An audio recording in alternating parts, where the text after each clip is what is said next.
Hey everybody, soybean farmer. Let's go get an auto part and put on our combine. Hey everybody. In the last video I put out, I was picking beans in the afternoon and it was about 69 degrees, 68, 69 degrees outside.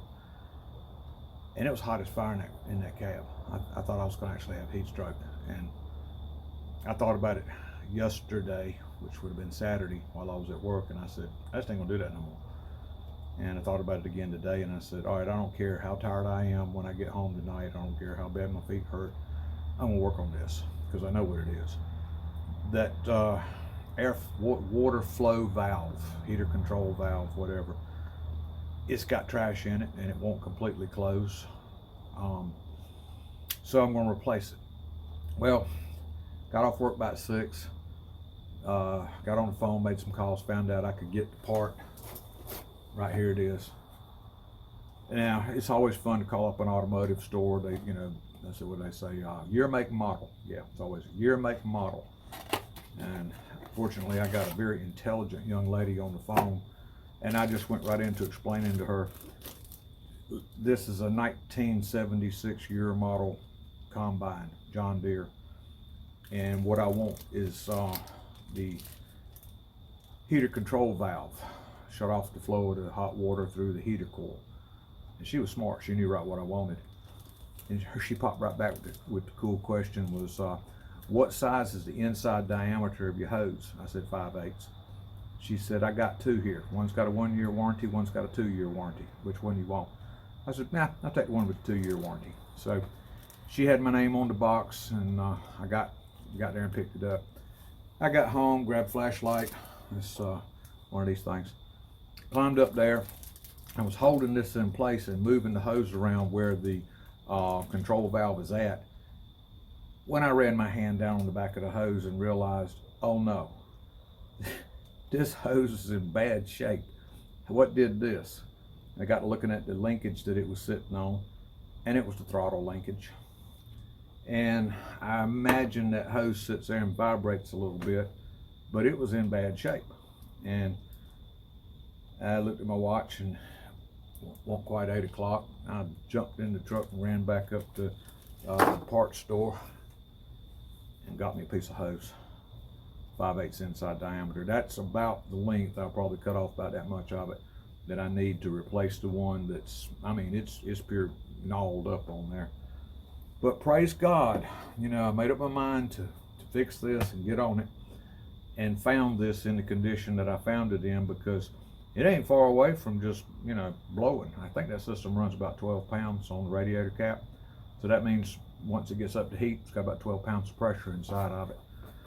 That's why hoses blow. There's pressure inside of there.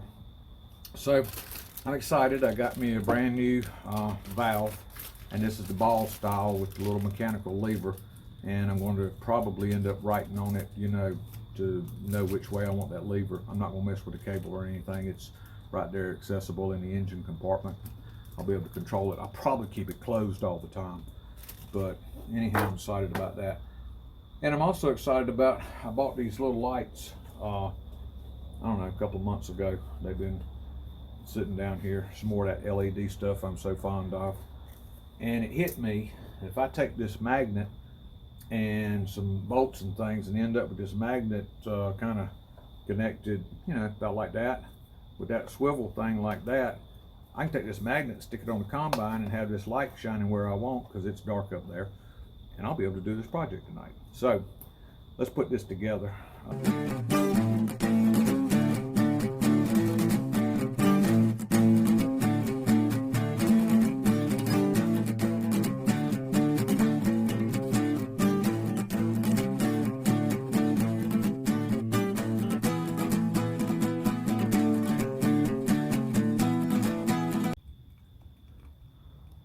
Okay, little light worked out good. I like that. What happened here is the hose I got to replace up there, it goes right to the block on the engine. So there ain't no way to clamp it off to try to keep the antifreeze from coming out of here. So while this is draining, I'll share a little story with you. You might notice that radiator's black paint. I'd had this combine about 3 years, so that would make it about 17 years ago. I'm riding along picking beans. Let's see if we can see it. And that pulley right there, that one right there, that one's still kind of shiny. It's going to be 17 years old in there. But the bearings came out of it, and it threw a bearing through the radiator that was in the combine. And of course the muffler's right over there, and as I've said earlier, there's pressure on the system. It went to spraying water on the muffler, and it was steam, but I thought it was smoke. Serious panic attack, shut the combine down. And I noticed, I thought it was on fire, the way that white steam was coming out of there. But I shut it down real quick, grabbed my fire extinguisher, and noticed the smoke's gone. It was actually steam. Anyhow, I went over there, and the inside engine compartment was soaking wet. There was a big old hole in the radiator. Went to a radiator shop, tried to patch it. Radiator was shot. There wasn't no patch to it. It would never pass the pressure test. So he got me this radiator. And it's actually a John Deere equivalent of, you know, what would have been in the machine minus the green paint. Saved me about $100. That's when I went to laughing, and ever since then I've said, yeah, that green paint cost you $100. But I put the radiator in and went back to picking beans. So anyhow, that was 17 years ago, and this thing don't leak. So this antifreeze that's in this thing, 17 years old. Big argument about antifreeze. Does it deteriorate? I don't know. I've seen both sides of that argument. I come out here with that little tester thingy, and it says it's good to 5 degrees. This is North Carolina. It's going to be an exceptional weather situation when we get down below 5 degrees. So I've always said it was good.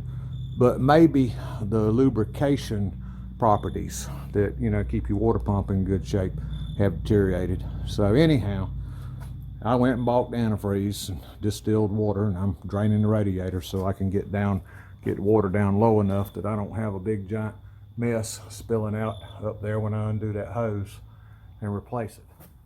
All right, gotten to the part now where I think I can start taking this apart.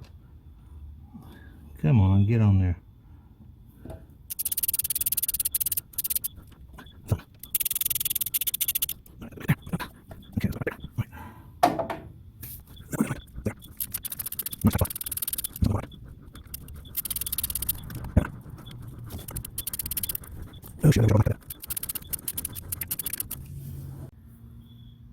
Okay, we're back with a knife.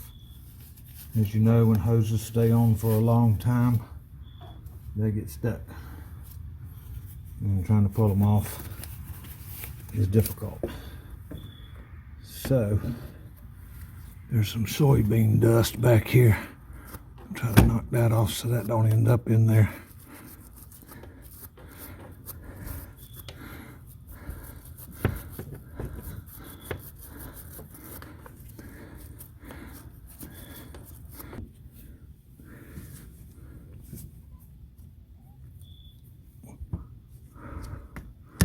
There it comes. Yep, look, look, look, look. Dagnabbit. This down there to soak that up. This maybe.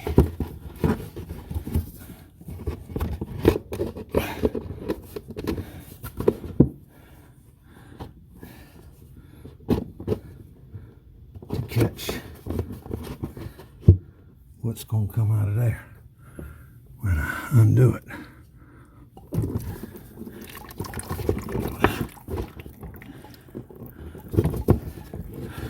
And that's just classic.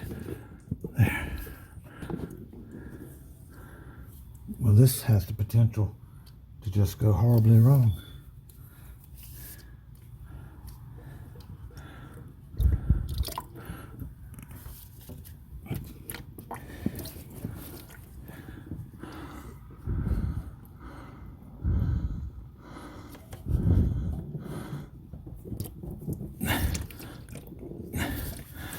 There. Drain in there. All right.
You know, people, the problem with trying to make a video while you're working on something, your hands get filthy, nasty, dirty, even if you're wearing gloves. You can't reach over there and touch your camera or you'll ruin it. You'll get grease, whatever, all over it. So the camera sat here and ran, I believe, for about 20 minutes while I was struggling and fumbling with what I had going on here. But I finally got it in place. I've got the thing set up now down there where you can see. I don't know whether you can see it or not. I'll try to move it and see if you can see it. What I'm moving is the throttle control. Yeah, there it is. And you can see, I'll try pointing at it. Right there is the hose. And I've got it rerouted underneath. It was coming across the top, and this moving here had eat it up right there. Every time that came up, it pushed up on the hose. So I've got kind of a gentle bend coming off back there, going down around the bottom of it, and it's not bothering the hose at all now. So I'm happy with that. And there's one last clamp to tighten up, and I'll actually have this part of it done. And then tomorrow, because it's after 11 o'clock and I got to go to work, but tomorrow I'll finish this up, put antifreeze back in it, and I'm exhausted. Alright, that clamp is going to go right there, I hope.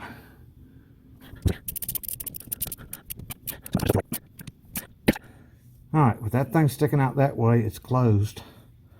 With it up that way, it's open. Closed, open. Closed, open. And I'm going to leave it open so when I go to put all the water back in here, it goes back in right. And I think I'm going to find me a way to put a tie wrap on that to keep it over there.